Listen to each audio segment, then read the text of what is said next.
1. Perjuangan Timnas Basket Putri Indonesia versus Selandia Baru di FIBA Women's Asia Cup 2025. 2. Timnas Basket Putri Indonesia hadapi Cina fokus lawan Selandia Baru FIBA Women's Asia Cup 2025. 3. Indonesia kalah telak dari Cina di FIBA Women's Asia Cup 2025 Highlights Analysis. 4. Timnas Putri Indonesia move on hadapi Korea setelah kalah dari Selandia Baru. 5. Indonesia kalah dari Selandia Baru di FIBA Women's Asia Cup 2025. 1. Perjuangan Timnas Basket Putri Indonesia versus Selandia Baru di FIBA Women's Asia Cup 2025. Shenzhen, dalam laga yang penuh tantangan, para pemain Timnas Basket Putri Indonesia menunjukkan semangat juang yang tinggi saat berhadapan dengan Selandia Baru pada pertandingan kedua grup A FIBA Women's Asia Cup 2025 Division A yang berlangsung pada Selasa 15 Juli. Pertandingan ini diadakan di Shenzhen Sports Center, China, dan sayangnya, tim Srikandi Indonesia harus mengakui keunggulan lawan dengan skor akhir 45-75. Di awal pertandingan, para pemain Timnas Putri tampil dengan agresif. Mereka langsung mencetak poin pertama melalui tembakan 3 angka yang dilakukan oleh Priscilla Annabel Karen. Namun, keunggulan tersebut tidak bertahan lama karena Ezra S1MCH Pronunciation Goldrick dari Selandia Baru segera menyamakan kedudukan dengan tembakan 3 angka juga. Kimberly Pierre-Louis kemudian menambah poin untuk Indonesia dengan tembakan 2 angka, membawa skor menjadi 5-3. Namun, Selandia Baru berhasil membalikkan keadaan dan mengakhiri kuarter pertama dengan keunggulan 14-21. Memasuki kuarter kedua, Timnas Putri berusaha keras untuk mengejar ketertinggalan. Meskipun demikian, Selandia Baru tidak memberikan kesempatan untuk Indonesia berkembang. Tekanan yang diberikan oleh tim lawan membuat Indonesia hanya mampu menambah 12 poin di kuarter ini, sementara Selandia Baru berhasil mencetak 17 poin, sehingga kuarter kedua berakhir dengan skor 26-38 untuk keunggulan Selandia Baru. Di kuarter ketiga, Indonesia mengalami kesulitan dalam mencetak angka.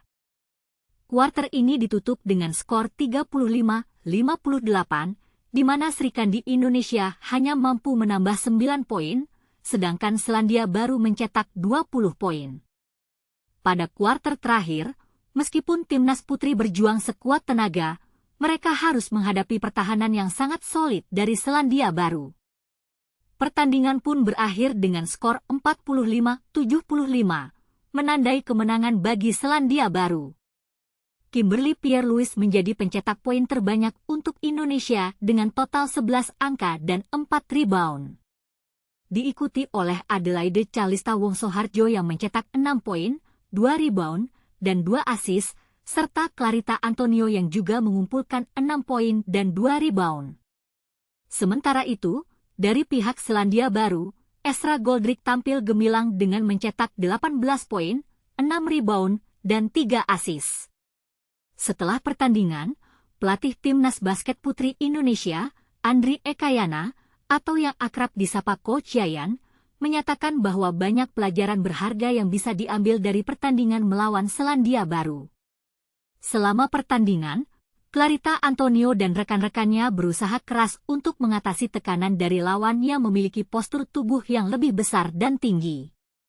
Pelajaran hari ini adalah kita berusaha untuk mengatasi tekanan dari lawan yang memiliki postur yang lebih besar, tinggi, dan karakter pertahanan yang ketat serta keras, jelas Coach Yayan. Kita berusaha memperkuat area dalam, tetapi kita kalah jauh dalam hal persentase tembakan 3 angka, tambahnya. Coach Yayan juga mengingatkan semua pemain untuk tetap fokus dan segera move on untuk menghadapi pertandingan selanjutnya. Pada Rabu 16 Juli, Timnas Putri akan berhadapan dengan Korea, yang merupakan lawan yang tidak bisa dianggap remeh karena memiliki peringkat yang jauh lebih baik dibandingkan Indonesia. Korea berada di peringkat keempat Asia, sementara Indonesia berada di posisi ke-9. Besok kita akan fokus pada pertahanan tim dan berusaha mencari ritme penyelesaian yang lebih baik, tegas Coach Yayan. Dua timnas basket putri Indonesia hadapi Cina fokus lawan Selandia Baru FIBA Women's Asia Cup 2025. Kenyataan pahit harus diterima timnas basket putri Indonesia. Menghadapi kekuatan raksasa seperti Cina bukanlah perkara mudah, tapi di balik kekalahan telak itu, ada semangat dan pelajaran penting yang bisa jadi bekal menghadapi lawan berikutnya. Dan inilah bagian yang sering luput dari perhatian banyak orang. Bagaimana tim ini bangkit dan bersiap menghadapi tantangan selanjutnya, yaitu Selandia Baru. Pada laga pembuka FIBA Women's Asia Cup 2025 Divisi A yang digelar Minggu malam, 13 Juli 2025, di Shenzhen Sports Center, timnas basket putri Indonesia harus mengakui keunggulan tuan rumah Cina. Meski kalah dengan skor mencolok 59-10, ada catatan positif yang patut diapresiasi, terutama dari pemain naturalisasi Kimberly Pierre-Louis. Pemain berdarah Kanada ini tampil sebagai top scorer Indonesia dengan torehan 16 poin dan 6 rebound. Namun, inilah sisi kontroversialnya, apakah kita terlalu cepat puas dengan performa individu di tengah kekalahan besar? Pertandingan dimulai dengan cukup menjanjikan. Indonesia membuka skor lewat tembakan 2 angka dari Kimberly, menyusul tembakan 3 angka dari Faizatul Syoimah yang sempat memperkecil ketertinggalan menjadi Mei 15 di menit kelima. Namun, dominasi Cina mulai terlihat jelas sejak akhir kuarter pertama yang ditutup dengan skor Agustus 28. Di kuarter kedua, Indonesia menambah 12 poin, namun Cina tetap unggul jauh dengan tambahan 21 angka, membuat skor menjadi 20-49. Memasuki kuarter ketiga, permainan semakin berat bagi skuad merah putih. Meski berhasil mencetak 19 poin, Cina melesat dengan 37 poin tambahan, memperlebar jarak menjadi 39-86. Kuarter terakhir menjadi ajang perjuangan untuk memperkecil selisih. Dewa Ayu Made Sriarta Kusuma membuka poin dengan tembakan 2 angka, disusul oleh Agustin Gradita Retong dan Bella Hasan. Tapi Cina tetap tak terkejar. 3 pemain mereka, Zhu Zhang, Xinyu Luo, dan Li Weiyang, masing-masing menyumbang 13 poin, mempertegas dominasi mereka hingga akhir laga. Selain Kimberly, 4 pemain Indonesia lainnya juga mencatatkan kontribusi masing-masing 6 poin. Agustin Gradita Retong, Priscilla Annabel Keren, Faizatul Syoimah, dan Clarita Antonio. Pelatih timnas putri, Andri Yayan Ekayana, secara terbuka mengakui keunggulan lawan. Cina adalah tim yang sangat solid, akurasi tembakannya tinggi, dan pertahanannya rapat. Secara level, mereka memang jauh di atas kita, ujarnya. Dan inilah fakta yang tak bisa dibantah. Perbedaan peringkat antara kedua tim sangat mencolok. Cina saat ini menempati posisi kedua di Asia dan keempat dunia menurut klasemen FIBA, sementara Indonesia berada di peringkat ke-57 dunia dan ke-9 di Asia. Kesenjangan ini jelas tercermin dalam kualitas permainan di lapangan. Namun, Coach Yayan tidak menyerah. Justru kekalahan ini menjadi cambuk untuk memperbaiki performa tim. Ia memanfaatkan waktu istirahat sehari untuk mengevaluasi dan membenahi transisi permainan dari offense ke defense yang menjadi titik lemah saat melawan Cina. Hari ini, 14-7, kita fokus latihan untuk persiapan pertandingan besok. Kita ingin perbaiki transisi permainan agar lebih siap saat melawan Selandia Baru, jelasnya. Pertandingan berikutnya akan menjadi ujian penting bagi timnas putri. Mereka dijadwalkan menghadapi Selandia Baru pada Selasa siang, 15-7, pukul 12.30 WIB di Shenzhen Sports Center. Laga ini bisa disaksikan secara langsung melalui platform Courtside 1891. Pertanyaannya sekarang, apakah Indonesia bisa bangkit dan menunjukkan performa yang lebih solid saat melawan Selandia Baru? Atau justru akan kembali kesulitan menghadapi lawan yang secara peringkat juga lebih tinggi? Bagaimana menurut kamu? Apakah kekalahan dari Cina bisa dijadikan pelajaran berharga, atau justru menunjukkan bahwa kita belum siap bersaing di level tertinggi Asia? Tulis pendapatmu di kolom komentar dan mari berdiskusi. 3. Indonesia kalah telak dari Cina di FIBA Women Asia Cup 2025 Highlights Analisis. Kekalahan telak Indonesia dari Cina di FIBA Women Asia Cup 2025. Shenzhen, dalam pertarungan yang berlangsung di Shenzhen Bay Sports Center pada hari Minggu, 13 Juli, tim nasional basket wanita Indonesia mengalami kekalahan besar dengan skor 59-10 dari Cina pada pertandingan pembuka grup A Divisi A FIBA Women Asia Cup 2025. Cina, sebagai tuan rumah, menunjukkan kekuatan yang luar biasa dan tampaknya terlalu kuat bagi tim Sri Kandi Merah Putih. Sejak awal pertandingan, dominasi Cina sudah terlihat jelas. Mereka memulai dengan keunggulan besar 28-8 di kuarter pertama dan terus memperlebar jarak dengan skor 21-12 di kuarter kedua, membuat skor di paruh waktu menjadi 49-20. Namun, disinilah kontroversinya mulai muncul. Meskipun Indonesia berusaha keras, dengan mencetak 19 poin di kuarter ketiga, Cina tidak mengendurkan serangannya dan berhasil menambah 37 poin, sehingga skor menjadi 86-39. Di kuarter terakhir, Indonesia hanya kalah tipis 20-24, menunjukkan semangat juang yang tidak pernah padam meskipun menghadapi lawan yang sangat tangguh. Pertandingan berakhir dengan skor 1-10, 59 untuk kemenangan Cina. Dari kubu Cina, 3 pemain yang menjadi sorotan adalah Li Weiyang, Xinyu Luo, dan Zhu Zhang, masing-masing dengan kontribusi 13 poin. Sementara itu, Kim Pierre-Louis dari Indonesia tampil sebagai pencetak poin terbanyak untuk timnya dengan 16 poin. Menghadapi pertandingan selanjutnya, Indonesia akan bertemu dengan Selandia Baru pada tanggal 15 Juli dan Korea Selatan pada tanggal 16 Juli. Kedua pertandingan ini sangat krusial bagi Indonesia untuk mempertahankan peluang lolos ke fase gugur dan bertahan di divisi A. Pertanyaannya, bisakah Indonesia bangkit dari kekalahan ini dan menunjukkan kemampuan sebenarnya di pertandingan mendatang? Mari kita diskusikan dan berikan pendapat Anda di kolom komentar. 4. Timnas Putri Indonesia move on hadapi Korea setelah kalah dari Selandia Baru. Timnas Putri Indonesia harus segera bangkit dari kekalahan. Setelah mengalami kekalahan dari Selandia Baru dengan skor yang cukup jauh, pelatih Andri Ekayana, yang akrab disapa Coach Yayan, mengajak para pemainnya untuk segera melupakan hasil tersebut dan memusatkan perhatian pada pertandingan berikutnya melawan Korea Selatan. Pertandingan ini, yang merupakan bagian dari grup A FIBA Women's Asia Cup 2025 Division A, sangat krusial bagi kedua tim. Korea Selatan, yang peringkatnya lebih tinggi dibandingkan Indonesia, tentu menjadi tantangan berat.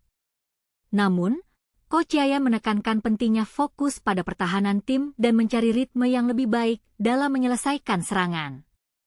Besok, kita akan konsentrasi penuh pada pertahanan tim dan mencari cara untuk meningkatkan kualitas penyelesaian serangan kita, ujar Yayan dalam sebuah pernyataan yang diterima di Jakarta. Dalam pertandingan sebelumnya di Shenzhen Sports Center, Cina, Timnas Putri Indonesia harus mengakui keunggulan Selandia Baru dengan skor akhir 45-75. Awalnya, Indonesia tampil agresif dengan tembakan 3 angka dari Priscilla Annabel Karen yang sempat memberikan keunggulan. Namun, Esra S1NCHE Pronunciation Goldrick dari Selandia Baru berhasil menyamakan kedudukan, dan timnya kemudian mengambil alih kendali permainan. Meskipun tim Sri Kandi Indonesia berusaha keras untuk mengejar ketertinggalan, pertahanan yang solid dari Selandia Baru membuat upaya mereka terhambat. Di babak kedua, kesulitan semakin terasa dengan hanya 9 poin yang berhasil ditambahkan oleh Indonesia di kuarter ketiga, sementara Selandia Baru menambah 20 poin. Pertandingan berakhir dengan skor 45-75. Dari Indonesia, Kimberly-Pierre-Louis menjadi pencetak angka terbanyak dengan 11 poin dan 4 rebound. Sementara itu, Ezra S1NCHE Pronunciation Goldrick menjadi bintang bagi Selandia Baru dengan 18 poin, 6 rebound, dan 3 assist. Coach Yaya mengakui bahwa pertandingan tersebut memberikan banyak pelajaran, terutama dalam menghadapi tim yang memiliki postur lebih besar dan pertahanan yang lebih kuat. Hari ini kita belajar bagaimana menghadapi tekanan dari tim yang memiliki postur lebih besar dan pertahanan yang ketat, jelasnya. Kita mencoba memperkuat area dalam, namun kita masih kalah dalam persentase tembakan 3 angka. Laga berikutnya melawan Korea Selatan tidak hanya penting untuk memperbaiki posisi di peringkat, tetapi juga sebagai kesempatan untuk membuktikan kemampuan tim dalam menghadapi tekanan. Pertandingan ini akan menjadi penentu bagi langkah selanjutnya Indonesia di turnamen ini. Tapi, inilah bagian yang sering terlewatkan, bagaimana tim bisa belajar dari kekalahan dan menerapkannya dalam pertandingan yang akan datang? Mari kita diskusikan di kolom komentar di bawah ini. Apakah Anda setuju dengan strategi yang diambil oleh pelatih? Atau, mungkin Anda memiliki pandangan lain tentang bagaimana timnas putri harus menghadapi pertandingan mendatang? 5. Indonesia kalah dari Selandia Baru di FIBA Women's Asia Cup 2025. Kekalahan yang menyakitkan, Indonesia menyerah di paruh kedua melawan Selandia Baru. Tim nasional putri Indonesia kembali mengalami kekalahan yang menyedihkan. Dalam pertandingan kedua mereka di FIBA Women's Asia Cup 2025 yang berlangsung di Shenzhen Sports Center, Indonesia harus mengakui keunggulan Selandia Baru dengan skor 75-45 pada hari Selasa, 15 Juli. Ini adalah kekalahan kedua berturut-turut bagi Indonesia di turnamen ini yang berlangsung di Divisi A. Pada paruh pertama pertandingan, Indonesia menunjukkan performa yang cukup baik, hanya tertinggal 12 poin dengan skor 26-38. Namun, momen krusial terjadi saat jeda antar babak. Selandia Baru datang dengan pertahanan yang sangat kuat, memaksa Indonesia untuk melakukan tembakan-tembakan yang sulit dan terburu-buru hingga detik-detik terakhir waktu serangan. Akurasi tembakan Indonesia yang hanya mencapai 21%, 15 dari 71 tembakan, menjadi faktor utama di balik kekalahan ini, meskipun mereka memiliki jumlah tembakan yang lebih banyak, 64, dan turnover yang lebih sedikit, 16 dibandingkan 25. Banyaknya tembakan yang meleset juga berkontribusi pada perbedaan signifikan dalam penguasaan rebound. Selandia Baru berhasil mengumpulkan total 62 rebound, dengan 18 rebound ofensif, sementara tim yang dipimpin oleh Andri Ekayana hanya mampu meraih 36 rebound, 14 rebound ofensif. Kimberly-Pierre-Louis kembali menjadi satu-satunya pemain Indonesia yang mencetak angka 2 digit. Dalam waktu bermain selama 20 menit, Kim berhasil mencetak 11 poin dan 4 rebound. Dari 12 pemain yang diturunkan, 10 diantaranya berhasil mencetak angka, menunjukkan bahwa meskipun tim tidak berhasil, ada beberapa momen positif yang bisa diambil. Di sisi lain, Selandia Baru memiliki 2 pemain yang mencetak angka 2 digit. Ezra S1NCHE Pronunciation Goldrick tampil sangat baik dengan 18 poin, 6 rebound, 3 steal, dan 2 blok. Meskipun efektif dengan 6 dari 12 tembakan, Ezra juga menjadi penyumbang turnover terbanyak dengan 6 kali. Rebecca Pizzi memberikan dukungan yang signifikan untuk Ezra dengan mencatatkan double-double, yaitu 12 poin dan 13 rebound. Indonesia akan menghadapi laga terakhir di grup A esok hari melawan Korea. Tim Korea telah meraih kemenangan di pertandingan pertama mereka, mengalahkan Selandia Baru dengan skor tipis 78-76. Ini akan menjadi tantangan besar bagi Indonesia untuk bangkit dan menunjukkan performa yang lebih baik. Apakah Anda percaya Indonesia bisa bangkit dari kekalahan ini? Atau apakah Anda melihat ada masalah yang lebih mendalam dalam tim? Mari kita diskusikan di kolom komentar.